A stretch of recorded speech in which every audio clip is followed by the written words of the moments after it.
Hallo zusammen. Ich erzähle euch heute das erste Kapitel von der Geschichte «Speedy rennt». Die Geschichte hat Martin Klein geschrieben und die Barbara Jung hat die Bilder dazu gezeichnet.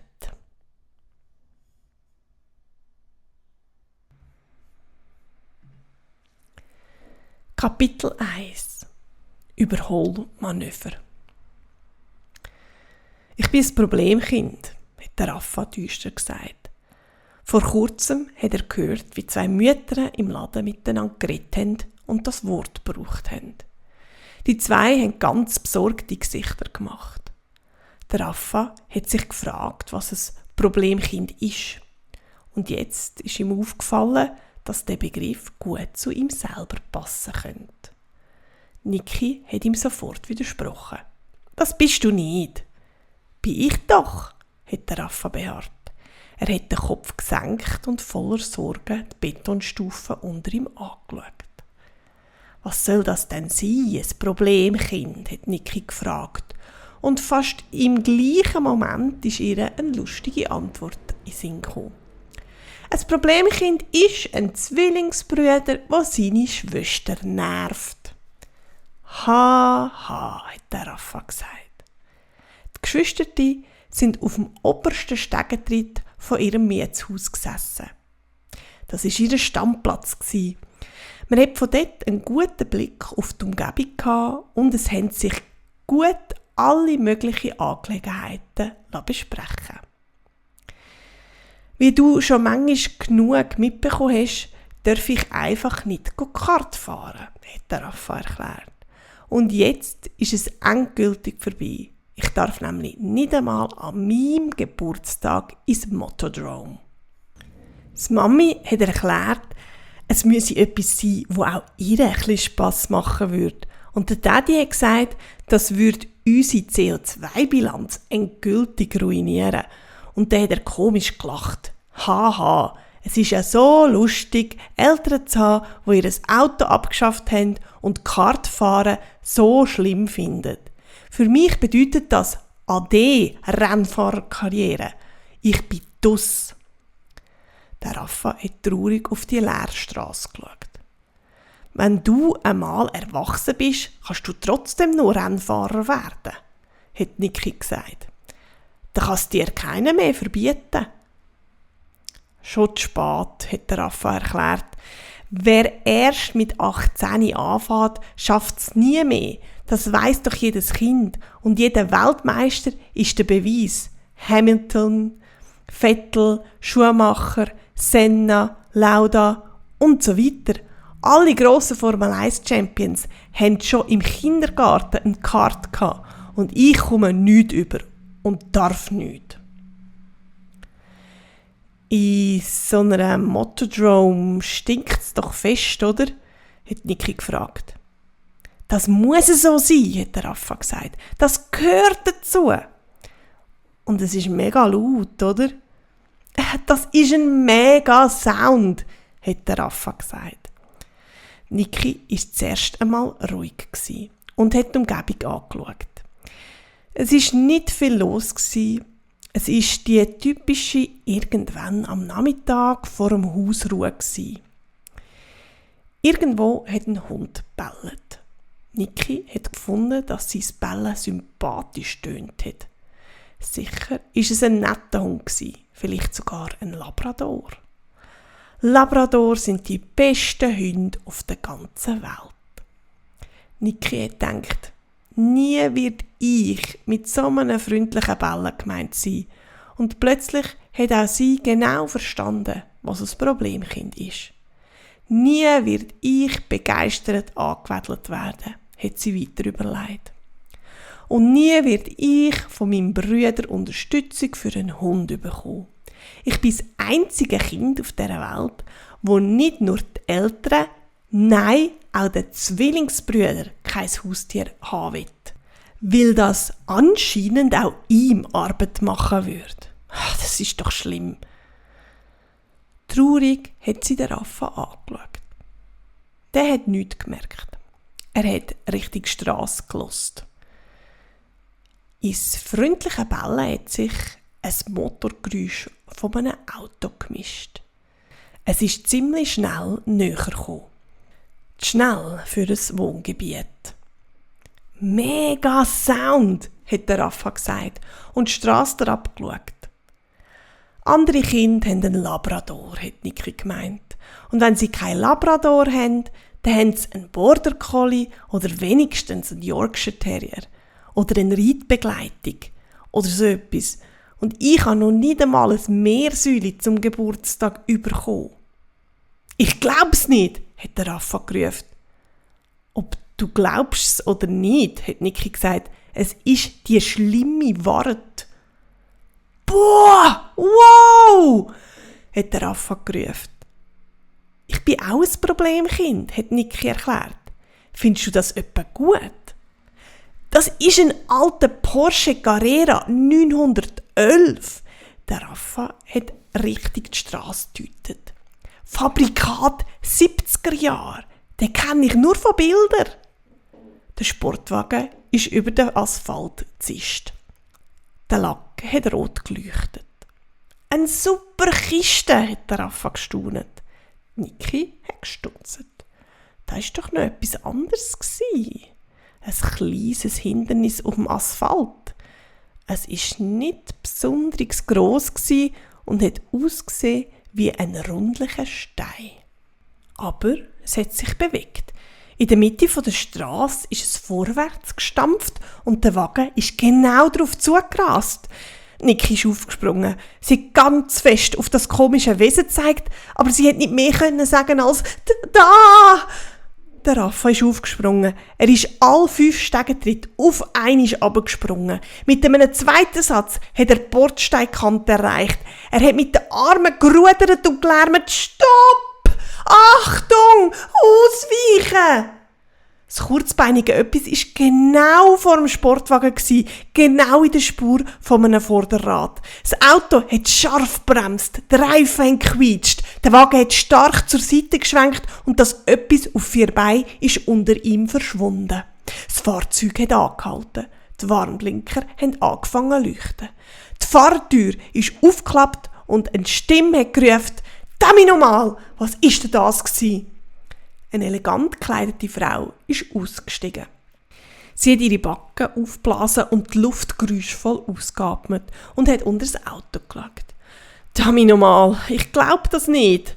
Die Frau hat den Kopf zum Raffa und den Niki gedreht. «Das Viech ist wohl auf. Ich bin zwar drüber gefahren, aber ich habe es nicht platt gemacht.»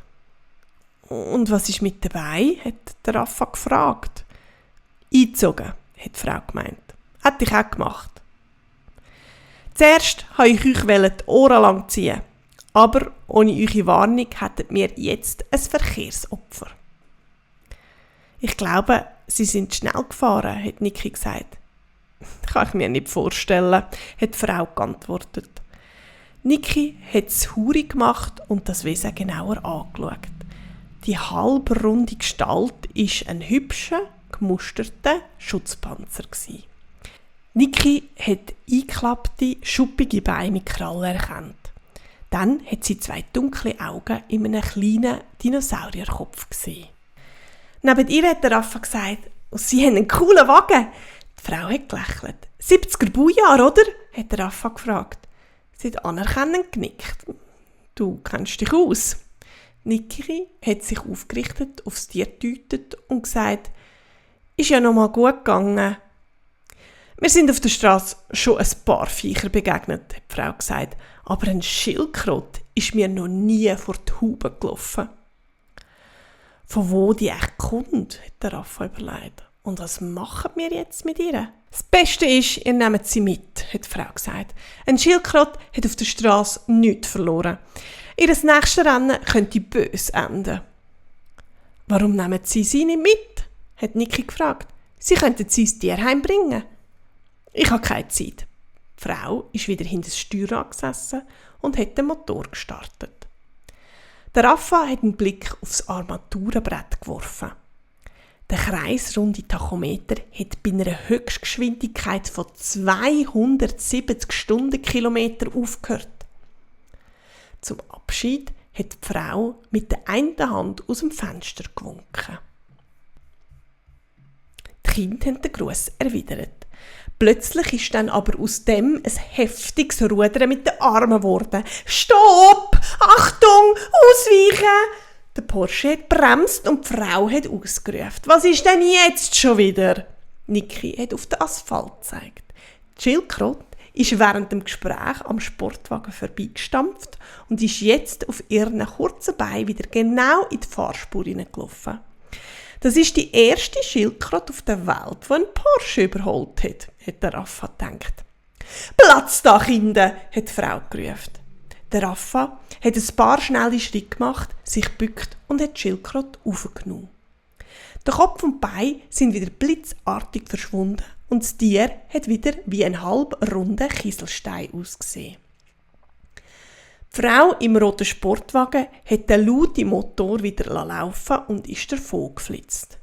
Niki hat ihre Stirn runzelnd nachgeschaut. «Ich glaube, die fährt schon wieder zu schnell.» «Das kann ich mir nicht vorstellen», hat der Raffa gesagt. Er hat die Schildkröte vorsichtig auf seiner Hand getragen, hat mit der anderen vorsichtig auf den Panzer geklopft und gesagt: «Du kannst wieder rauskommen, Kumpel.» «Was machen wir jetzt mit der?» hat Niki gefragt. «Mal schauen», hat der Raffa gesagt. «Jetzt gehen wir zuerst mal wieder von der Straße weg.» Sie haben kehrt gemacht und sind wieder zu ihrem Stammplatz zurück. Der Raffa hat die Schildkröte abgesetzt und ist mit der Niki daneben angesessen.